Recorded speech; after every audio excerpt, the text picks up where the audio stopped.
Hi guys! Today is Sunday and mapapansin niyo malat ang aking boses dahil sisipon at inuubo ako at sobrang sakit talaga ng lalamunan ko. Anyway, ngayon, I'll be teaching you on how I prepare myself for the next trading week through fundamental analysis. So ngayon, ina-analyze natin ano man nangyari last week. So yung mga data na yun nakakatulong sa atin para magkaroon tayo ng bias natin for next week. Kasi normally, yung mga high impact news na na-release na data is ang pinaka-impact talaga niyan is long term, hindi yan immediate. Though makakita kayo ng immediate spike or drop during the actual news, but meron siyang long-term effect. So normally, yung long-term effect niya is sometimes umaabot ng isang buong buwan, depende sa magiging data niya next month. Kasi ang release naman yan, buwan-buwan. Most especially sa mga interest rates and sa job reports. So ngayon dito tayo sa Forex Factory. So pwede nyo puntahan yan, Factory. And then, ayan, merong calendar dito guys. Yan. Click nyo lang yung calendar. So ngayon, di ba December ngayon? Nating kunwari ito, today is, December 21. So, ang titignan natin was yung data from, yan, from last week, which is itong December 15 to December 19. So, apply settings. So, diyan makikita nyo na yung mga data ng buong week, last week. So, kung papansin nyo, ang tinitingnan lang natin kasi, ako guys, kasi ang tinitrade ko kasi is XAU USD, gold versus sa US dollar. So, that is why ang tinitingnan ko na data is sa US dollar. So mostly din naman ng mga traders since sa mga nagtitrade ng mga major currencies, talagang USD ang tinitingnan na fundamental data. That is why dito sa ating Forex Factory, ang titingnan natin is yung mga data for US dollar. So, ito yun na yung mga data na yun. So, nung December 15, which is Monday, meron ba naging high impact? Yung makikita nyo, kulay red yun. Merong red na folder. Ayan. So, ngayon dito sa Monday, walang red na folder, 'di ba? Tuesday, December 16, meron bang red na folder sa US dollar? Yes, meron. Which is, nung Tuesday, December 16, nagkaroon tayo ng, ayan, data for, ito, 9:15 p.m., ADP Weekly Employment Change, and then we also have here 9:30 p.m., ayan, nagkaroon tayo ng average hourly earnings, month on month, which is ito, ayan. Meron din core retail sales, month on month. Meron din tayo non-farm employment change, yan, NFP. And then, meron tayo unemployment rate.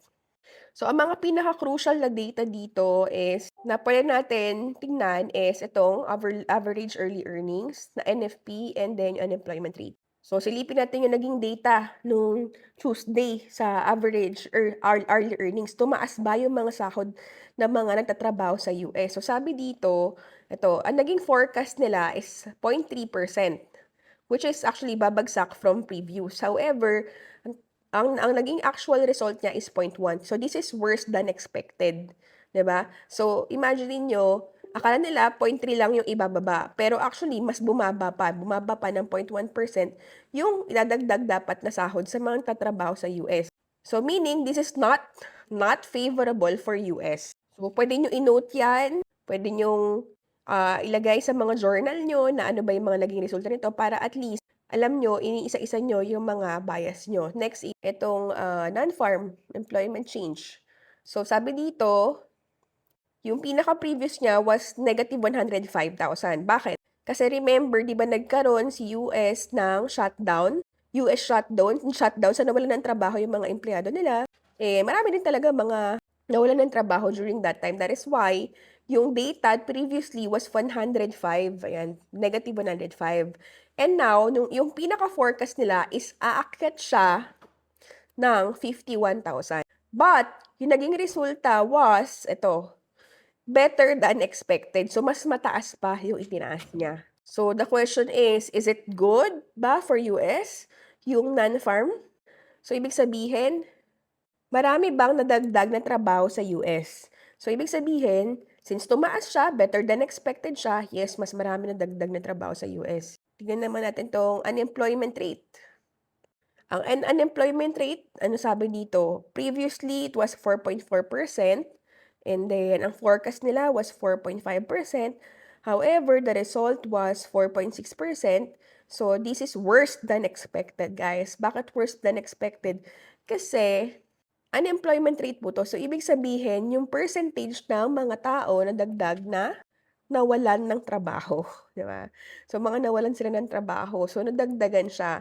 So, this is worse than expected. Maraming mga walang trabaho ngayon sa US.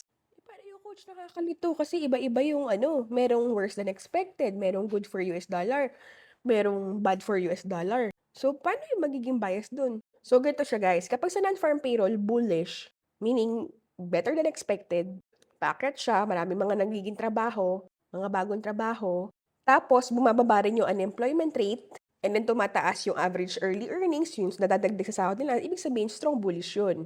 However, kapag nagkakaroon ng pagkakaiba-iba dun sa data na yun, say for example, like ito, yung naging resulta nung non-farm recently, yung average early earnings, bearish. Yung unemployment rate, bearish din.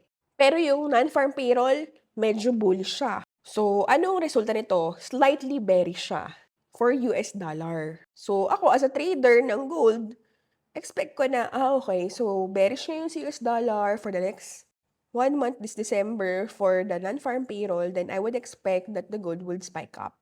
But we also have to consider yung mga ibang data. So, during December 16, okay, bearish US dollar. For December 17, meron ba tayong US dollar? Wala. December 18, Thursday, meron ba tayong US dollar? Yes, meron tayong CPI, unemployment claims, tsaka PhilFed. So, ito sa CPI, nagkaroon din ng delay dito, ayan, because of the US government shutdown. Ayan, merong 8 days delay siya. So, dito naman, sinusukat natin dito is yung inflation. So, pag tinitignan natin yung CPI, so sabi dito, di ba, tignan ko din ito, change in the price of goods and services purchased by the consumer. So, ibig sabihin, itinataas ng bilihin. Di ba? Kung mapapansin nyo, dito sa CPI, ang previous was 3% and then nagkaroon ng projection, forecast na 3.1% daw. So, ibig sabihin, tataas daw yung CPI. However, ang pinaka naging actual result niya was 2.7. So, this was actually worse than expected. Diba? This is worse than expected. So, that means it's not good for the currency. It's not good for US dollar. So, ibig sabihin, tumaas po yung mga bilihin nila, tumaas ang inflation ng US. So, nung Friday, December 19, meron ba tayo for US dollar? Wala. So, kung papansin nyo, halos puro gabi, ayun, puro gabi, yung mga data na nilalabas. And normally, lumalabas siya during New York session. So, ngayon, nakita nyo yung mga data last week. Yung mga data last week, halos lahat hindi favorable sa US dollar. So, ngayon, isipin mo na, okay, pangat ng mga data ng US dollar. So, that means yung US dollar will go weaker. So, kung mas weak ang US dollar, ibig sabihin, mas strong ang gold. So, ngayon, next week, you have already a bias fundamentally for gold na, okay, I'm going for buy. I'm gonna be looking for buying opportunity next week. So, doon ka naman titingnan ng chart. Silipin mo naman yung chart and this time, matitignan mo naman yung technical bias mo naman. Mga data, pwede nyo yan i-confirm dito sa DXY. Ayan, this is the dollar index. Ito nyo makikita yung chart or galaw ng US dollar. So, pwede nyo i-check yan. Mapapansin nyo na yung chart sa 4-hour time frame is pabagsak talaga. So, kahit mag-drawing kayo dyan ng drawing kayo dyan ng downward trend, mapapansin nyo, nagka-create talaga siya ng series of lower high, lower low, lower high, lower low, lower high. So that means, since meron siyang series of lower highs and lower lows, ibig sabihin, downward trend talaga po si US dollar. However, itong mga pinaka-recent niya, natin, itong mga recent niya,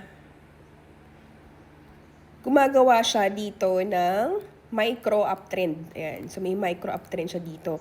Pero that doesn't necessarily mean na uptrend na si US, diba? Kasi gumagawa lang siya ng another lower high. So, there's a high potential na itong si US dollar, pag top niya dito, babagsak din siya dito sa ating lower low. Ganun siya, guys. So, in this case, yun nyo, sa gold, yung market natin ngayon, kung saan papapansin nyo, dito sa ating 4-hour time frame, nagko-consolidate siya. However, ito kung papansin nyo, meron tayo all-time high dito.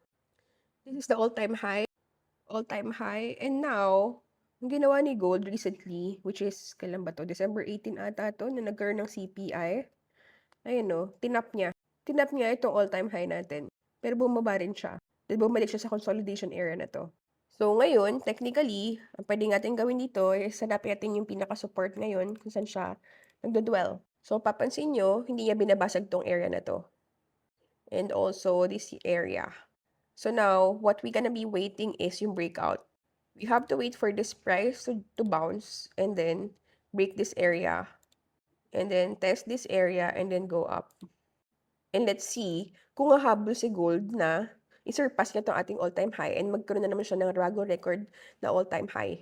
So because of the fundamental news na nabasa natin from last week's data na weak ang US dollar, so there's a high chance na baka basagin niya nga itong ating all-time high record o baka ipa-next year niya na 'to. Kasi siyempre sarado na yun, close na yung mga most institutions ngayon, yung mga banks, yung mga hedge funds, yung mga wealth management businesses, close na sila. So kumbaga skeletal na sila ngayon. So that's why medyo erratic yung movement ngayon ng gold is because, yun nga, close na sila. But for our overall bias, still buy, still bullish pa rin because US dollars slightly bearish. So yun lang guys, I hope meron kayo tutunan today. Have a great Sunday!